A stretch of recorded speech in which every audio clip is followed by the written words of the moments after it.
नमस्कार दोस्तों, आपका हमारे YouTube चैनल एजुकेशनल हब पर बहुत स्वागत है। दोस्तों, आज के इस वीडियो में हम सिंधु घाटी सभ्यता के महत्वपूर्ण प्रश्नों को पढ़ेंगे, जो कि पेड परीक्षा के लिए मोस्ट इम्पॉर्टेंट है।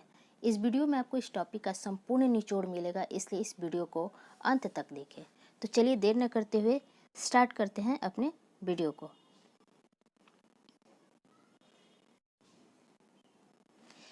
पहला है, सिंधु घाटी सभ्यता को हड़प्पा सभ्यता के नाम से भी जाना जाता है।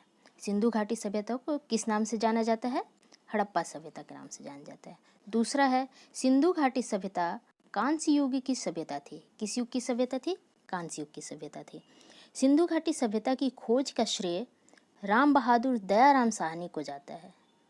कई बार ये क्वेश्चन पूछता है कि सिंधु घाटी सभ्यता की खोज का श्रेय किसको जाता है या फिर खोज किसने की थी। तो आपको लिखना है राय बहादुर दयाराम साहनी। चौथा है, राय बहादुर दयाराम साहनी ने ही भारतीय पुरातत्व सर्वेक्षण विभाग के निर्देशक सर जॉन मार्शल के निर्देशन में 1921 में इस स्थान की खोज करवाई थी। कई बार ये भी क्वेश्चन पूछा गया है कि किसके निर्देशन में सिंधु घाटी सभ्यता को खोजा गया था। तो इसका आंसर हो जाएगा सर जॉन मार्शल। और ये भी पूछा गया है कि किस इस सन में इसको खोजा गया, मतलब किस सन में इसको खोजा गया है, इसकी खोज कब हुई है। तो आपको लिखना है 1921। ठीक। उसके बाद आता है, सिंधु घाटी सभ्यता मिस्र की सभ्यता, मेसोपोटामिया की सभ्यता और चीन की सभ्यता के समकालीन थी। ये भी क्वेश्चन पूछा गया है कि जब सिंधु घाटी सभ्यता की खोज हुई थी तो उस समय और कौन कौन सी सभ्यताएं थी।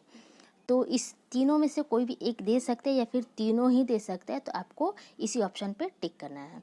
फिर है, सिंधु घाटी सभ्यता का ज्ञान पुरातात्विक उत्खनन से मिला है। कई बार ये क्वेश्चन पूछा गया कि सिंधु घाटी सभ्यता का ज्ञान कहाँ से मिला है, तो इसका उत्तर हो जाएगा पुरातात्विक उत्खनन। फिर आता है, हड़प्पा संस्कृति अपनी नगरीय योजना प्रणाली के लिए जानी जाती है। कई बार क्वेश्चन ये भी पूछा गया है कि हड़प्पा संस्कृति अपनी किस योजना, मतलब किस चीज़ के लिए वो खास थी। तो ये नगरीय योजना प्रणाली के लिए खास थी। उसमें नगरों का जो योजनाएं बनाई गई थी वही उस संस्कृति खासियत थी। ठीक, तो इसमें आप टिक करेंगे नगरीय योजना प्रणाली। फिर आता है क्वेश्चन, हड़प्पा संस्कृति में नगरों तथा घरों के विन्यास के लिए कौन सी पद्धति अपनाई जाती थी। ये क्वेश्चन पूछा गया है, मोस्ट इम्पॉर्टेंट है ये। हड़प्पा संस्कृति में नगरों तथा घरों के विन्यास के लिए ग्रिड पद्धति अपनाई जाती थी। ये आपका उत्तर हो जाएगा। फिर आता है, सिंधु घाटी सभ्यता में शहरों की गलियाँ चौड़ी और सीधी होती थी। ये भी क्वेश्चन पूछा गया है कि सिंधु घाटी सभ्यता में शहरों और गलियाँ किस आकार की होती थी, मतलब किस तरीके की होती थी। ऑप्शन कई सारे दे सकते हैं, तो आपको टिक करना है चौड़ी एवं सीधी। और इसके साथ ही एक और क्वेश्चन इसमें ऐड होता है, संपूर्ण नगर वर्गाकार एवं आयताकार खंडों में बटा था। तो ये इसकी खासियत थी कि नगरीय योजना प्रणाली तो थी ही, आपने पहले अभी पढ़ा है। तो नगरीय योजना प्रणाली में यही था कि जो सड़कें और मतलब जो गलियां होती थी शहरों की, वो चौड़ी और सीधी होती थी, और पूरा जो नगर हुआ करता था वो वर्गाकार और आयताकार में बटा हुआ था। ये नहीं था कि कोई कहीं भी अपना घर बना ले, कोई कहीं भी अपना घर बना ले। एक नियम के तहत, एक योजना के तहत पूरे नगर का निर्माण हुआ था इस सभ्यता में। तो ये सब इसकी खासियत थी। उसी के आगे, उसी से रिलेटेड 10वां नंबर है, सुनियोजित नगर। जैसा कि अभी मैंने बताया कि सब कुछ एक व्यवस्थित, एक नियोजित तरीके से बनाया गया था, पूरे नगर का विकास हुआ था। तो सुनियोजित नगर इस संस्कृति की महत्वपूर्ण विशेषता थी। फिर आता है, अन्य भंडारों का निर्माण भी इस संस्कृति की विशेषता थी। अब सिंधु घाटी सभ्यता जो है वो अन्य भंडारों के निर्माण के लिए भी जानी जाती है, या अन्नागार भी इसको कहते हैं। यही वो सभ्यता थी जहाँ पे अन्न भंडारण भी मिला है खोज में, पुरातात्विक खोज में मिला है कि अन्नों का भंडार भी उस काल में होता था। फिर आता है, सिंधु घाटी सभ्यता के लोगों ने सर्वप्रथम कपास की खेती प्रारंभ की थी। ये भी कई बार क्वेश्चन पूछा गया है कि सिंधु घाटी सभ्यता में सर्वप्रथम किस चीज़ की खेती हुई थी। ऑप्शन बहुत सारे दे देंगे आपको, लेकिन सही उत्तर इसका होगा कपास की खेती की थी। ठीक है। या फिर ये भी पूछ सकता है कि कपास की खेती किस सभ्यता में हुई थी, प्रारंभ हुई थी, तो आपको लगाना है सिंधु घाटी सभ्यता। ठीक, फिर आता है सिंधु घाटी सभ्यता का मुख्य व्यवसाय क्या था। तो सिंधु घाटी सभ्यता का मुख्य व्यवसाय जो था वो व्यापार था। अब आप यहाँ से कंफ्यूज ये मत कीजिएगा कि कपास की खेती प्रारंभ हुई थी तो उनका मुख्य जो व्यवसाय था वो कृषि था। नहीं, उनका मुख्य व्यवसाय व्यापार था, वो व्यापार पे ही आधारित थे। वो अलग बात है कि उस समय कपास की खेती का प्रारंभ हुआ था। फिर आता है सिंधु घाटी सभ्यता में कुल 6 नगर थे। मतलब उस सभ्यता में नगरों में सिर्फ 6 ही नगरों को जोड़ा गया था, सिर्फ 6 ही जगह थे जिसको नगर माना जाता था। और उन नगरों का नाम भी है यहाँ पे हड़प्पा, मोहनजोदड़ो, चनहूदड़ो, लोथल, कालीबंगा, हिसार। ठीक है, तो ये 6 नगर थे। और क्वेश्चन अगर पूछता है कि इनमें से कौन सा नगर है जो सिंधु घाटी सभ्यता के नगरों में सम्मिलित था, तो इसमें इन 6 में से कोई भी एक ऑप्शन दे सकता है, आपको उसको टिक करना है। फिर आता है सिंधु घाटी सभ्यता के विशेष इमारतें। ये भी क्वेश्चन आ सकता है मे बी, इसलिए मैंने इसको लिखा है कि विशेष इमारतें क्या है। ऑप्शन में और भी दे सकता है और इन 5 में से कोई एक दे सकता है। तो जो इमारतें थी उनका नाम था दुर्ग बने हुए थे, किले दिखे हैं इनके खोज में, रक्षा प्राचीर हुआ करते थे, निवास गृह थे, चबूतरे भी देखे गए हैं और अन्नागार, जैसा कि मैंने बताया कि अन्न भंडारण को भी खोजा गया है। तो अब नेक्स्ट है हड़प्पा कालीन समाज 4 वर्गों में बटा था। कितने वर्गों में बटा था? 4 वर्गों में बटा था। ये भी पूछ सकता है क्वेश्चन। पहला है विद्वान, दूसरा योद्धा, तीसरा व्यापारी व चौथा क्या है? श्रमिक। ये 4 वर्गों में इस काल में विभाजन हुआ था समाज का। ठीक है, तो इसको आपको याद रखना है, हो सकता है कि क्वेश्चन आपको पूछ दे। अब फिर आता है सिंधु घाटी सभ्यता के लोग भगवान शिव पशुपति की पूजा करते थे।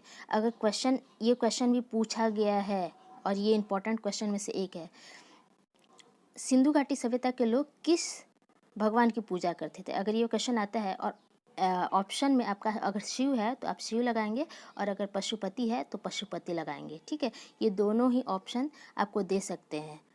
तो आपको जो भी ऑप्शन में इन दोनों में से जो भी मिलेगा आप उसको टिक करेंगे। चलिए आगे बढ़ते हैं। हड़प्पा सभ्यता की मुद्राओं के निर्माण में सील खड़ी का प्रयोग मुख्य रूप से किया जाता था। जो हड़प्पा सभ्यता थी उसमें जो मुद्राएं बनती थी उसमें सील खड़ी एक तत्व है, तो उसका उपयोग ही उसमें ज़्यादा किया जाता था। नेक्स्ट है सिंधु सभ्यता की मुख्य फसलें गेहूं और जौ थी। सिंधु घाटी, ये भी क्वेश्चन आ सकता है, सिंधु घाटी सभ्यता की मुख्य फसलें क्या थी? तो गेहूं और जौ थी। और अभी हमने पहले क्या पढ़ा? अभी हमने पहले पढ़ा है कि कपास की खेती का प्रारंभ हुआ था। तो वो भी मतलब जितने भी ये क्वेश्चन है मोस्ट इम्पॉर्टेंट, आपको पूरा मतलब अपने दिमाग में बिठा लेना है, इससे क्वेश्चन आते ही हैं और इम्पॉर्टेंट क्वेश्चन है। चलिए आगे बढ़ते हैं। महत्वपूर्ण खोज एवं महत्वपूर्ण स्थल। अब पुरातात्विक खोज ही हुई थी तो उसमें बहुत सारी चीज़ें मिली थी पुरातात्विक खोज के दौरान, और किस स्थल पे मिली थी, तो ये इन सब चीज़ों से भी क्वेश्चंस बनते ही बनते हैं। तो चलिए देखते हैं। अग्नि वेदिकाएँ, ऊँट की हड्डियाँ, लकड़ी का हल, इन तीनों की खोज कहाँ से हुई थी? कालीबंगा से हुई थी। ठीक है, इन दोनों की खोज कालीबंगा से हुई थी। तो अगर आपको पूछता है कि अग्नि वेदिका या फिर ये पूछता है कि ऊँट की हड्डियाँ किस स्थल से प्राप्त हुई थी, तो आपको लिखना है कालीबंगा से। ठीक है, फिर आता है हिरण के साक्ष्य कहाँ से मिले थे, तो आपको लिखना है आमरी से। ठीक है, उसी तरीके से आगे बढ़ते हैं। ये मोहनजोदड़ो का जो स्थल था वहाँ से जो चीज़ें मिली थी उसमें से क्वेश्चंस पूछता है। चलिए बताते हैं कि इसमें से क्या क्वेश्चन पूछा गया था, पहले पढ़ते हैं। विशाल स्नानागार, अन्नागार, कांस्य की नर्तकी की मूर्ति, पशुपति महादेव की मुहर, बुने हुए कपड़े, दाढ़ी वाले मनुष्य की पत्थर की मूर्ति। ठीक है, तो इसमें से एक क्वेश्चन पूछा गया था कि कांस्य की नाचती हुई लड़की की मूर्ति कहाँ से मिलती है। हमने यहाँ पे क्या लिखा है? कांस्य की नर्तकी की मूर्ति लिखा है ना।